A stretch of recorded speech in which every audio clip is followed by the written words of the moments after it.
Uste dut mundu zaratatxo honetan, eta ikusten dugu, nezagun, Ipar Ameriketan gero eta gorago mintzo dira, balentria egiten espantuka. Uste dut hor pixka bat itoak bezala girela. Eta arrazoi bat badugu hor, etxituak pixka bat desesperatuak izaiteko.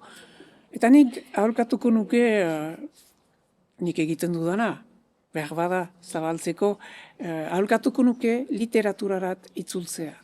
Eta literaturak emaiten dauku justuki idazleak guri oparitzen digun harreman horren jasta. Eta hori biziki importanta da. Eta hor, bereziki poesia azpimarratuko nuke, eta ni poesia naiz, poeta naiz, zentzu honean eta zentzurik txarrenean ere bai, bi zentzuetan. Eta uste poesiak emaiten daukula, isiltasun, hitzek sortzen duten isiltasun zerbaiten jasta hori.